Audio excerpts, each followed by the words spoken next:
Good morning student. आज हम लोग बात करेंगे वोल्टेज गेन के बारे में।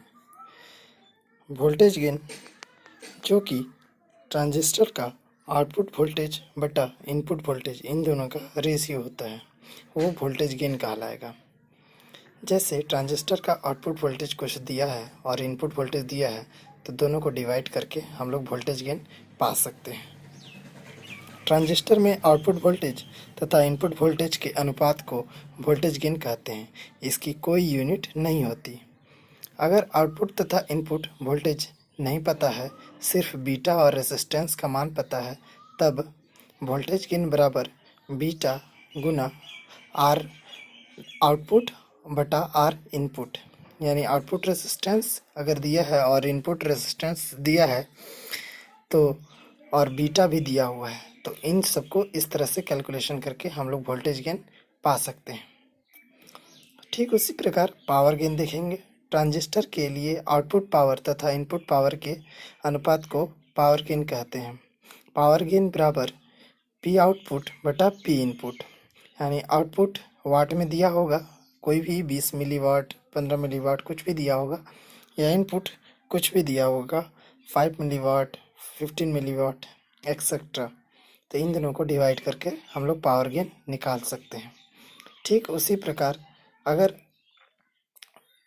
आउटपुट पावर और इनपुट पावर नहीं दिया हुआ है, सिर्फ आउटपुट रेजिस्टेंस और इनपुट रेजिस्टेंस दिया हुआ है और फिर करंट गेन बीटा दिया हुआ है, उस वक्त क्या करेंगे, पावर गेन बराबर बीटा का स्क्वायर गुना आर आउटपुट बटा आर इनपुट। यानी आउटपुट रेजिस्टेंस बटा इनपुट रेजिस्टेंस दोनों को डिवाइड करेंगे और बीटा का स्क्वायर करेंगे, इन दोनों को गुना करके पावर गेन हम लोग प्राप्त कर लेंगे। और ठीक उसी प्रकार इन दोनों की कोई यूनिट नहीं होती, क्योंकि हम लोग गेन फाइंड कर रहे हैं। गेन निकालने के क्रम में इसकी कोई इकाई नहीं होती। अब हम लोग बात करेंगे ट्रांजिस्टर के बायसिंग के बारे में। ट्रांजिस्टर का बायसिंग, ट्रांजिस्टर तो हम लोग बना लिए, चाहे कॉमन कलेक्टर हो, कॉमन बेस हो या कॉमन एमीटर हो, लेकिन इन सब के अलावा ट्रांजिस्टर को बायस करने के लिए या स्टेबल करने के लिए एक सर्किट अलग से लगाते हैं। वो सर्किट चार तरह से हो सकता है। बेस रेसिस्टर बायसिंग भी हो सकता है, फीडबैक रेसिस्टर बायसिंग हो सकता है और एमीटर रेसिस्टेंस बायसिंग हो सकता है। लेकिन चौथा वोल्टेज डिवाइडर बायसिंग, यही बहुत ही पॉपुलर यूज है। इसलिए हम लोग इसमें सिर्फ और सिर्फ वोल्टेज डिवाइडर बायसिंग पढ़ेंगे, क्योंकि बाकी सब की बहुत सारी हानियाँ हैं और बहुत सारी ड्रॉबैक्स हैं, और वोल्टेज डिवाइडर ही स्टेबल आउटपुट देता है और ट्रांजिस्टर को स्थिर रखता है। तो इस प्रकार हम लोग देखते हैं, ऊपर दिए गए चारों विधि में से सबसे अच्छा और स्थिर बायसिंग वोल्टेज डिवाइडर बायसिंग विधि है, ताकि तीनों में कुछ ना कुछ हानियाँ थी जिससे ट्रांजिस्टर स्थिर कार्य नहीं कर पाता था, लेकिन वोल्टेज डिवाइडर बायसिंग से ट्रांजिस्टर सर्किट स्थिर रहता है और यह कलेक्टर करंट पर निर्भर नहीं रहना पड़ता।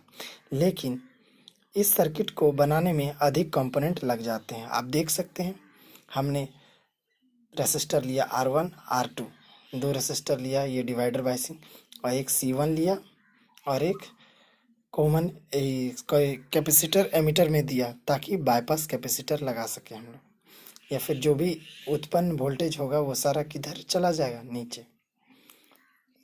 और इधर लोड रेसिस्टर और आउटपुट में C2, यानी दो कैपेसिटर दो रेसिस्टर, और ये रेसिस्टर ये कैपेसिटर बाईपास के लिए लगाते हैं। और इसमें जब हम लोग इनपुट देते हैं तो हमको आउटपुट जिस मान का चाहिए, जिस नियंत्रण से जितना डिजायर्ड आउटपुट चाहिए उतना हम लोग पा सकते हैं। इसलिए हम लोग इस चीज़ को स्टेबल करते हैं, ताकि कोई फ्लक्चुएशन या कोई डिस्टॉर्शन सिग्नल में पैदा ना हो। इसी प्रकार हम लोग आगे देखेंगे